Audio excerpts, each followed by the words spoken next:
All right. Looks like we are live.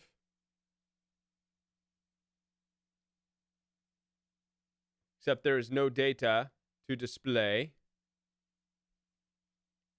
How is everybody doing tonight? Hopefully everybody's doing well.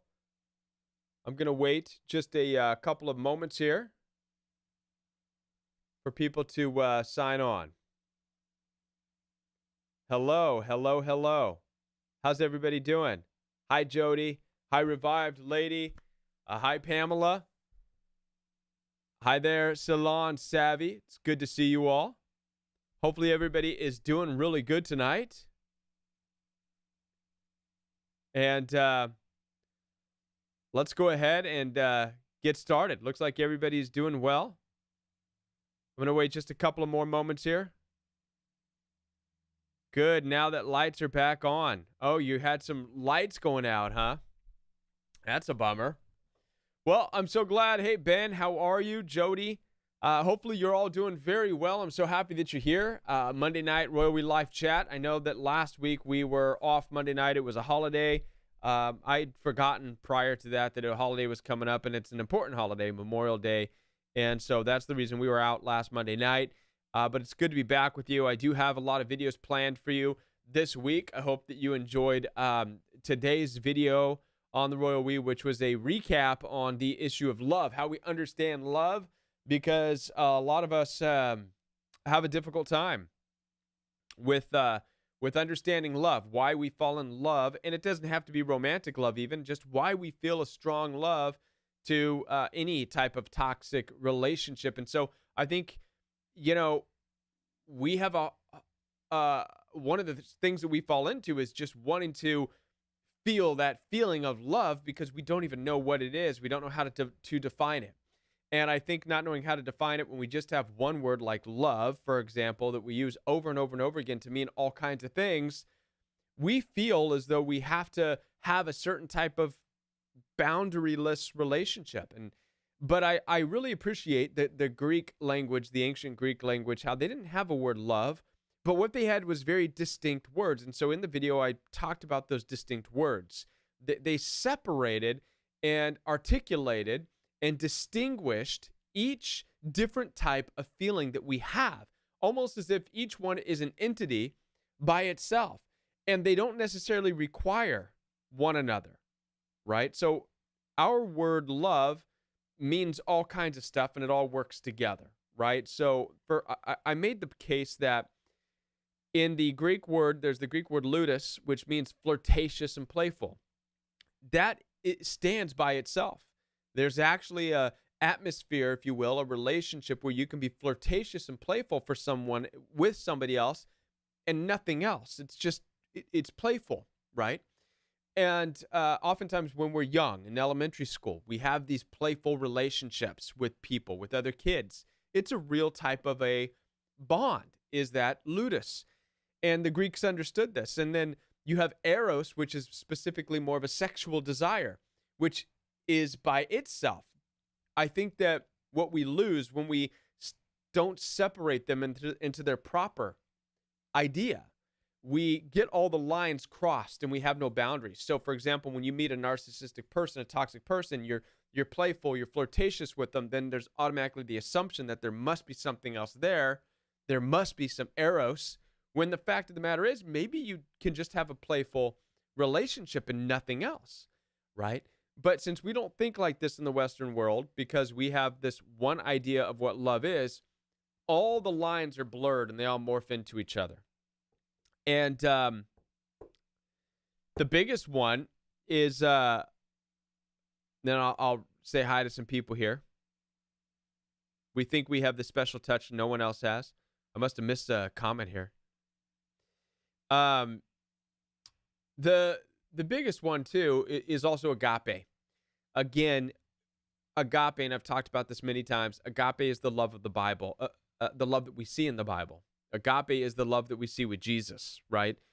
Agape is the love of God towards people. It's a love that doesn't require anything in return. It's a charitable act of kindness. We can have this love for narcissistic people only after a long time of no contact, and we really are truly in a place that we don't need anything from them. I want to give you an example of what agape love is. The perfect example of agape love is the story of Joseph. For those of you who are in Royal We Fellowship, we are talking about Joseph right now. What Joseph went through, he was thrown in a pit from his brothers who hated him as a young child. He was rejected, thrown into a pit after listening to them talking about killing him even. And young Joseph then, after being estranged from his family because of what his brothers did, ended up in Egypt. And he ended up in jail in Egypt for a very long time. He was he suffered and endured a lot. But at the end, God elevated him to a place of being the second in command of all of Egypt right under Pharaoh. Now, after a decade, more than a decade had passed, and Joseph is now second in command of Egypt. He has his own Egyptian wife now. He has children. He's Egyptian. He has long forgotten the horror of what happened to him by his brothers, and there's a huge famine in the land. His brothers could starve to death, literally. So his brothers make their way to Joseph, where he has become second in command and really the one who makes the decision on who eats and who doesn't. And they bow down before him, not knowing it was him, not knowing it was Joseph. Joseph could have strung them up by their necks. He could have hung them upside down. He could have beat the living daylights out of them and put them on stakes and let everybody in the world see that you don't mess around with Joseph, but he didn't. Instead, he fed them. He brought them in, gave them food, even gave them a piece of land. This is called agape. The reason Joseph was able to do this was because in the Bible, one, enough time had passed, more than 10 years since he was away from his family. Two, it was complete no contact. Joseph didn't have social media. There was no Facebook. There was no way for him to connect with his brothers. Three, Joseph developed his own new life. He had his own wife, his own children. He became an Egyptian. And when you have these things in place, by this time, he didn't need anything from his brothers. He didn't need them in his life. He didn't. So what he did was an act out of the goodness of agape. It was a charitable act to save the lives of people, no matter what they did to him. Right? Interesting story.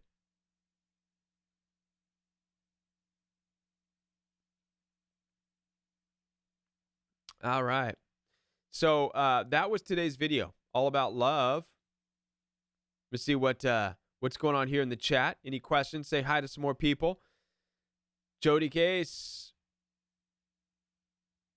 Yeah, sometimes we stay with someone out of familiarity, coupled with low self-esteem. Very true. Very true. Hi, Tanya. It's good to see you. I'm so glad that you're here. Trying to love somebody that's unlovable. Yes. Hey, from Libya. Siraj means light. Thank you for joining us all the way from Libya. Thank you so much for being here. Happy to have you here. NPDs and BPDs can't show love nor receive it, says Ben. Very true. It seems that way. Hello, everybody. All right. Hi, Kevin. How? Purple Queen didn't quite finish that question there. Hopefully we'll see the rest of that question. New here, but sounds about right. All right. Saskatoon. Wow, I am blessed from Saskatoon, Saskatchewan. Can people call me today? I might be able to allow that. Let me see here.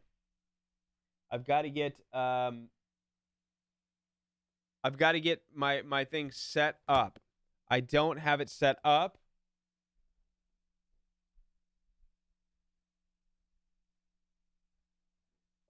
I don't think it's going to work, Tanya.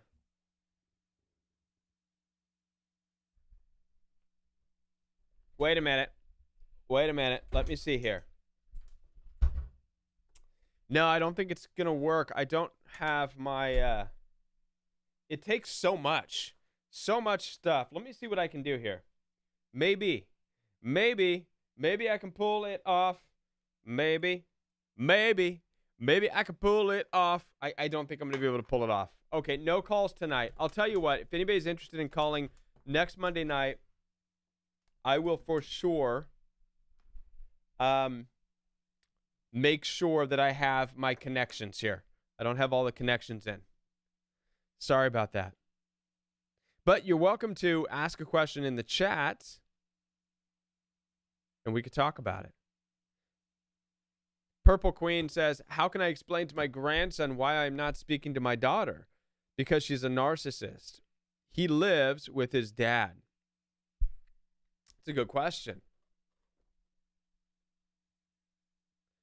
That's a very good question. I don't think that you need to discuss it with your grandson, especially if he is at just a young age. And the reason is because he's not going to understand, right? Listen, people our age have a hard enough time understanding narcissistic abuse and why it is you need to cut people off and out of your life. This concept, by the way, is fairly new, okay? It's fairly, narcissistic abuse and this whole movement.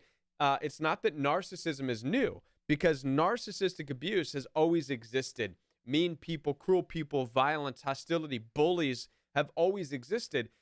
What's new about it is instead of just sweeping it all under the rug and living with it like people used to, right? Feeling there was no choice. Now we're awakening to the reality that we have choice, we can get out. And so I think that when you're talking about the young, tender age of a grandchild, it's really not the grandchild's business as to why you're not talking to his or her mom.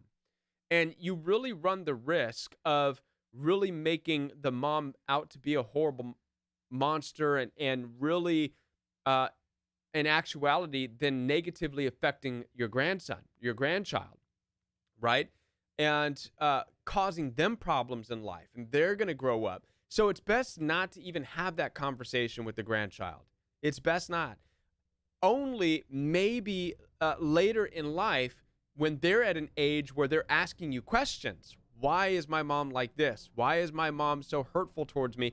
Then maybe you can start to talk about things that you've experienced and things that you've witnessed, and do it in a way to where you're not painting a picture of the child's mom as being horrible. You just don't want to do that. It's not going to feel good for you. It's not going to look good for you. You should not be planning on how to talk to a grandchild about why their mom is narcissistic. Not at this point. Not unless they're asking. Okay? Not unless they're asking. See if there's any more questions here. I saw some good ones up here.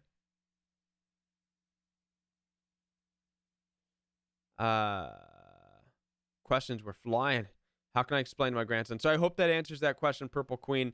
I would not talk to your grandson about it. It's not the grandson's business, and you don't want to burden your grandson. Let him be a child. Let him be a child. Help him understand bullies in the schoolyard, okay, before talking about his own mom, right? I think that I think that sometimes what we fail to see in these situations is that even though his mom might be narcissistic, it's still his mom. He's going to love his mom. All it's going to do is it's not going to change the fact that he loves and needs his mom. It's just going to confuse him and create in him, in your grandson, a hole of confusion. And it's going to hurt him more than it's going to hurt the mom. So try not to do that. That's all I'm going to say on that one. Chuck Ford says, Kevin, have any of your narc in-laws ever found your YouTube channel? I've always been curious. I don't know. And I don't really care. I mean, it's not for them unless they find it and they need healing. It's if they need it and they find it, it's not something. My YouTube channel isn't something that I announce outside of YouTube. I've just now started to post some things to my personal Facebook, but it's something that I've kept separate. It's something that I just do in for the Royal We community. It's been a YouTube venture. I believe that it's opening up to becoming more of who I am. It's more of a calling, more of a purpose in life. So it's inevitable that they're going to find out that what I do in life is help people heal from abusive and toxic relationships. And that's what I do. And um, I don't know. What can they say? I mean, is there anything bad about doing that? No. Is it true that my interactions with them got the Royal We started or helped me in that direction? Yes. But I don't look at it in a way in which I'm angry anymore, and I'm not trying to shine a bad light on any particular people in my life. What I am doing through the Royal We is now helping people heal from toxic relationships and move on with their lives and just not focus negative feelings and energy towards specific people. And so I don't know. It would be interesting if they ever do find out. I don't, I don't personally, I think, if it's when we're talking about dealing with narcissists, I don't think they'll care, right? I don't. I think that because it's something I'm successful in and helping people, they're just going to be wrapped up in what they can, what they're doing. Anyways, that's typically how they work. It's not just, they're not going to really give me a that a boy or good job or anything like that. They're just not. So that's why I don't even think it's worth to even share with them. It's not a source. I would say my in-laws are not a source of encouragement in my life. They never have been. The Royal We is encouraged by you guys. So there's really no reason for me to ever share it with them. But if they were to find out, then they find out. I hope that makes sense. Let's see. Thank you for that question, though, Chuck. That's a great question. You were right, Jody. I'm so glad I found you. I asked Jesus to bless you tonight, Kevin, for the work you're doing. Oh, thank you, Susan. I appreciate that. I received that blessing. Listen, anybody who wants to bless the Royal We and bless the future of in the direction of the Royal We, because I'm trying to expand and do some different things and still with the message of healing, right? Oh, so Mrs. Rios asks, wow, that's something I would like to know more of. How can you keep something you're passionate about quiet? That's a good question, Miss Rios, because this is something that I have struggled with, and it's been a burden of mine. For when I was building the Royal We on YouTube, and it started to gain momentum. Right now we're at 80 something thousand subscribers. Hopefully we'll get to 100,000 subscribers soon. And there were times when I wanted to integrate it more with just my personal life, my personal Facebook. But what that would do, obviously, open up the door to my family and all this and that. And I've always kind of struggled in feeling like I was hiding who I really am. But then when I really think about it and I pray about it, I have to remember that we can't let social media platforms like Facebook and Instagram and these places dictate how we ought to put ourselves out there. If the Royal We is for right now just on YouTube, then so be it. Let it be. And I believe that naturally it will expand. I don't need to go and yell from the rooftops, this is what I do. And it was tempting. I've wanted to. There were times where I wanted to go to my personal Facebook and say, this is who I am, this is what I do. And a lot of it also was in hopes that people who thought negatively of me would see me doing something positive and it would change their view of me. And I realized that's the wrong reason to do anything. I believe that naturally, if this is my calling and if the Royal We is who I am, naturally, it's going to fill in all those gaps. It's going to happen organically. So I prefer to allow it to happen organically. I don't need to, how some people will share on Facebook, oh my gosh, I just got a job. I'm a new teacher and I'm starting next month. And that's typical and that sounds okay. And people congratulate them. I don't feel like I'm at that point where, hey, I'm the creator of the Royal We and I have 80,000 subscribers right now. I just don't know if that's appropriate yet. Like I said, I'm more of the mindset that, build what you're building in secret. Do it in secret. Do it away from your family. And by the way, one of the reasons for this is because most of my personal Facebook is family or siblings or in-laws and people who know me from a different aspect, a different view, right? Some not so good, right? Some have their horrible views of me for whatever reason, right? For the narcissistic abuse reason, they have these horrible views. So it wouldn't matter because when you deal with people who are narcissists or, anybody, you could probably even put any of the cluster B personality disorders in there. Once they split you and they look at you as a horrible person, showing up and saying, "Oh, by the way, I help people and that's what I do now," it's not going to change it. So one of the things that I've had to learn over time is that people who I'm connected with from my personal past life or whatever, they're not going to care, really. It's like Jesus even said this in the New Testament of the Bible. A prophet is only without honor in his hometown, right? The people you grew up with, the people who you're closest to, Jesus even said this. They're not going to care. They're going to look at you and still see that person that they had in their mind. They're not going to care that you think you're a big shot now. It's not going to change their view of you. Even Jesus, Jesus couldn't go back to his hometown because every time Jesus went to his hometown, they were like, look, it's the son of the carpenter. Jesus was not able to, the Bible actually literally says that Jesus was not able to perform any miracles in his hometown. He couldn't. Why? Because there was absolutely zero faith that Jesus was who he says he was. This is profound. You and I need to understand this. We need to remember that when we get out of narcissistic abuse and we start to build a brand new life and we step into our calling and our purpose in life, that doesn't mean we go back in time to where we came from and say, ta-da, here's the new me, because no miracle is going to exist there. The life that you are about to lead, the royal we, is a new life in and of itself. There's no reason to go backwards and say, hey, here's the royal we to all the people back there.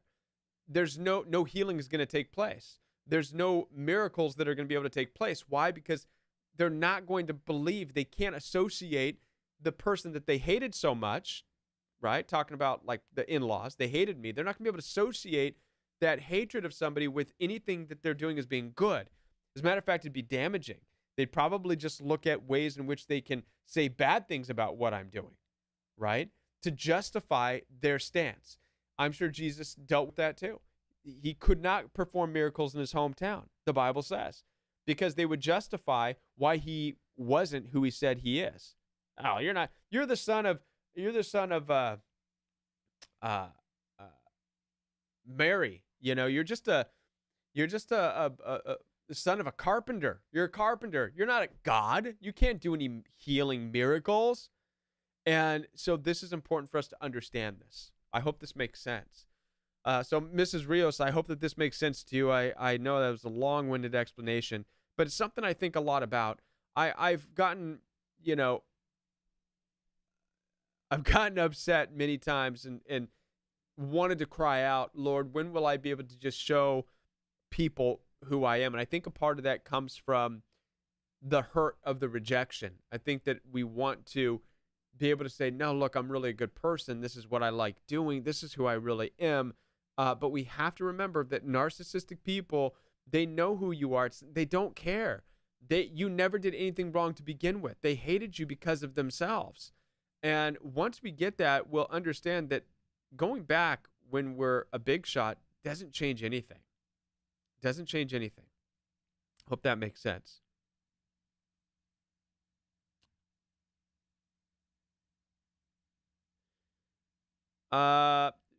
Next question. By the way, I got a huge shout out for Rye Shines. Thank you. Revived Lady. Thank you. Tanya, thank you for your support.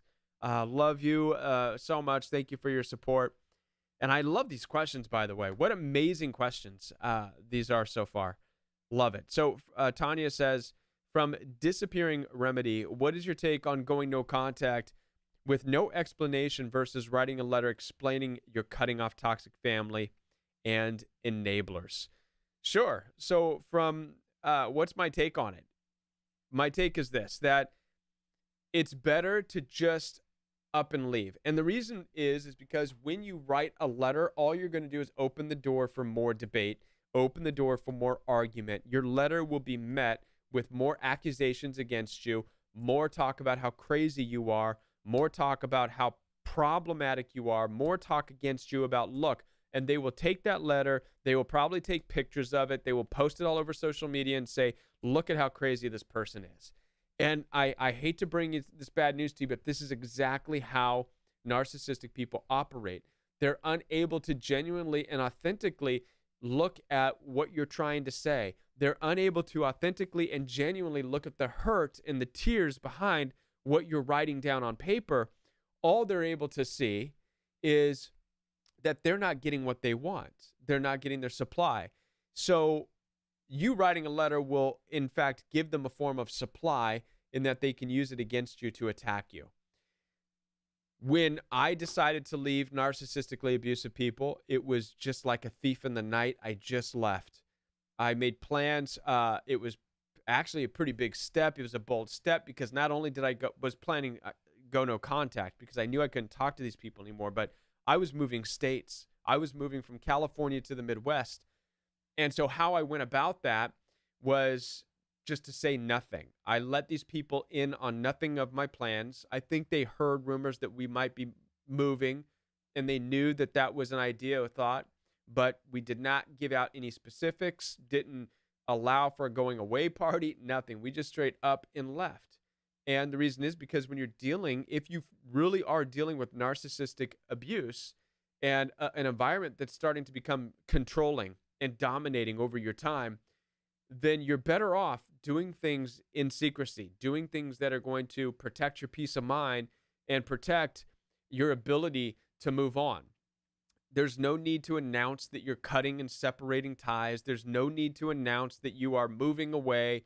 There's no need to make these announcements when you know from history all it does is start more fights. I think that there's a part of you that wants them to see this letter in hopes that they're going to finally get it and understand that they're not being nice to you. But it's not going to work. They're going to take it as a challenge and as a fight. And that's why it's important not to do that. I hope that that answers your question. That was for Disappearing Remedy on what's the take of going no contact, writing a letter, or just going no contact. Summarizing it, I'd say just go no contact. That's it. Make yourself busy.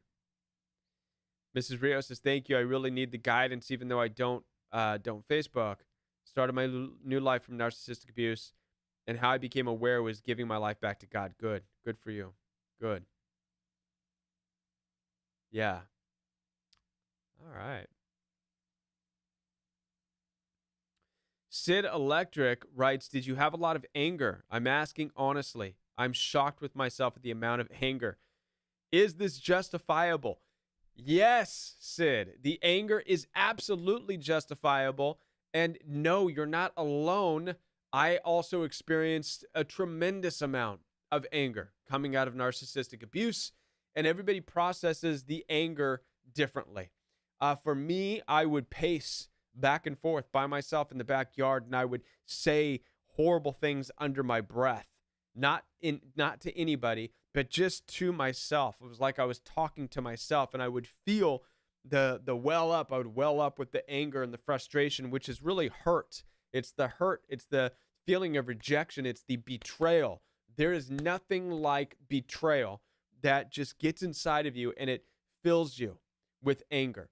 And there's nothing wrong with being angry. The Bible, in fact, says, be angry, but sin not in your anger. And I've made videos about this in the past. You could probably find them. I've made a couple of them on anger. And anger is okay. Anger's natural. And in fact, walking around talking to yourself out of anger, talking, meaning just speaking things out without somebody there, is in fact, I believe it's talking your anger out and it's venting with God, right? That's how I like to imagine it. And it's okay to be like that. It's okay to do that. One time I had to leave. This was when I was still in California over 5 years ago. When I was going through the narcissistic abuse, it was so bad. I had a job, and one time I had to walk off the job, literally, because I was having a moment where I was working on something, and a person, one of my coworkers across from me, noticed that I was having this angry conversation with myself. This is how bad it got in my own life. And I kind of snapped out of it, and I looked up at him, and he said, "Dude, you're having quite the conversation, quite the intense conversation." He's like, "I almost felt that," and I had to leave. I said, "Yeah, I'm sorry, I'm having a hard time." And I went and I talked to the supervisor and said, "Look, I need to go. I just can't do this right now." And it could get really bad. I had flashbacks. It's all part of CPTSD. So if some of the anger is part of CPTSD, I was having flashbacks and ruminations of, woulda, coulda, should have said in the situations where I was being verbally assaulted in the toxic relationship. It's easy to start to go down that route, pretending to say the things you wish you would have said, making them stop, all this and that. So it's normal. I did experience that anger. It does go away. I say, be angry, but sin not in your anger, right? So whatever it takes. If you need to talk to yourself, talk to yourself. If you need to go to a gym, push some iron, push some iron. If you need to go hit a punching bag, hit some punching bags. Get that aggression out. Don't bottle it up. I think that's the worst thing you can do because it's going to come out anyways. But don't take it out in a toxic relationship. Don't take it out in the narcissistic abusive relationship, because then what you've got is two toxic people going at it. Something bad's going to happen, right? Hope that makes sense to you.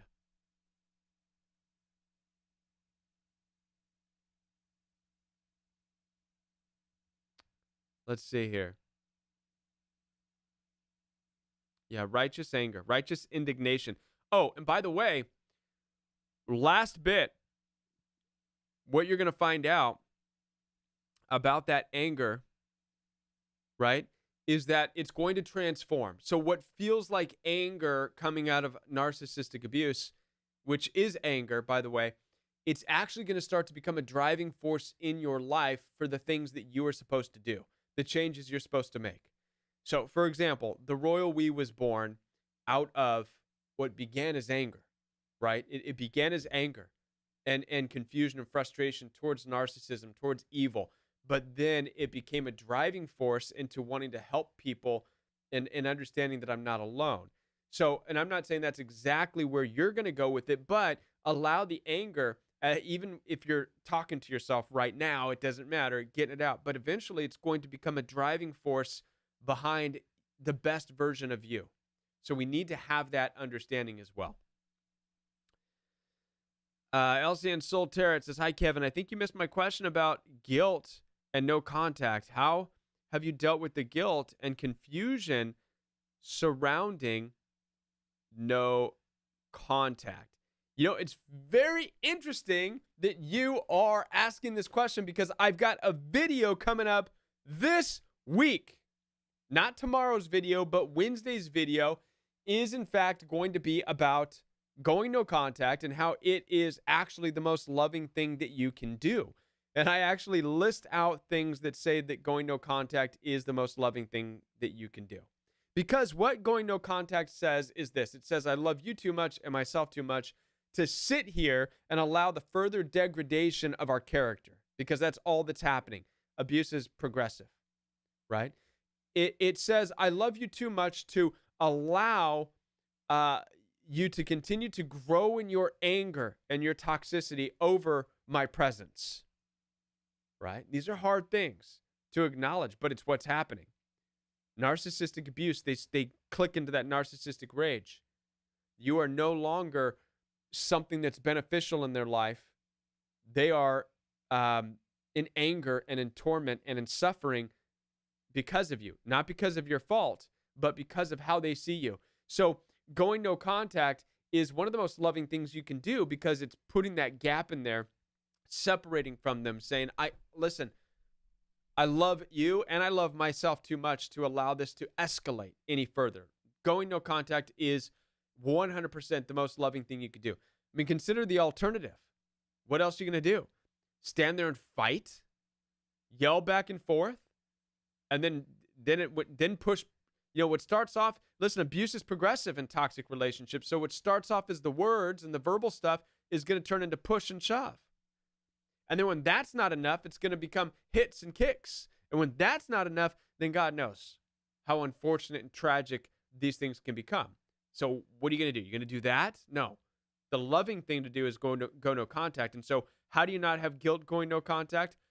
You make sure that you understand that you're going no contact for the betterment of everybody involved, not for anything else. Now, if you're not going no contact for the right reason, and instead what you're doing is playing games, then you'll probably feel some guilt, right? If you're thinking, okay, I don't really want to go no contact, but I want to punish them, teach them a lesson, well, then you should feel guilt. And I think it's not guilt. I think it's more of the understand what you're guilty of is you understand that you're just keeping it going. You're keeping the game playing going, silent treatment here, and then you go back, and then they yell and scream and give you the silent treatment, and then they come back, and the game just goes on and on with narcissistic people. Hope that makes sense to you. Elysian Soul Tarot. I think that going no contact could be the most loving thing you could do.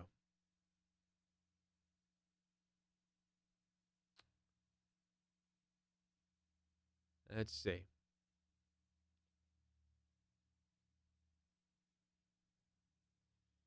Yeah, so Tanya says,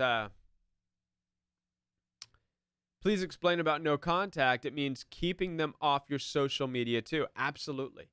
Yeah, you've got to block and unfollow. Social media, unfortunately, in today's world, we don't get very far from toxic relationships. It seems like we're always connected because of the internet. And this is something that we have to take the authority in our own lives, decide whether or not we want to be on social media, want to be on Facebook, want to be on Instagram or any of these things, if it's worth it to still be on these things. If not, there's no reason to follow these people, because abusive behaviors, it happens on Facebook too. That they show up and make inappropriate comments, and it's like you never left. It really is. So I say don't. Get off of social media. No contact means you cut them out completely.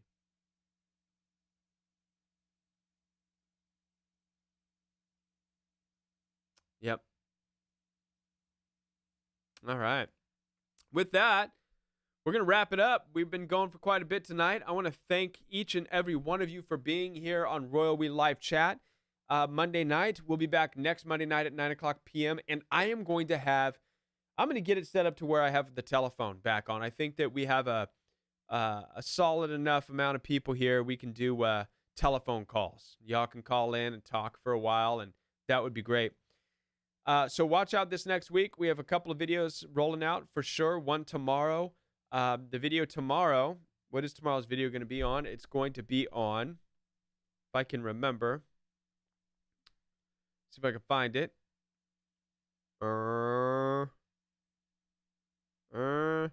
Looking for my notes of what I'm uploading tomorrow. Man, I've got so many screens open here on my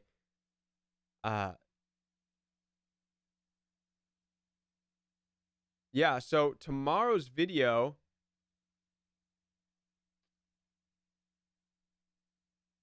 maybe I'll do, tomorrow's video is going to be on positive projection. And so this is an interesting one too. We need to make sure that, well, I'll tell you what, since you all are here, I'll let you decide. So those of you who are still here, all 28 of you, all right, options, before you go, options. I'm going to let you vote. Tomorrow's video, which is going to be uploaded at 12 o'clock or 1 o'clock Central Standard Time. So around lunchtime for most places. But here's the two videos. One can be on why going no contact is the most loving thing you can do. So there's one video, what we just talked about.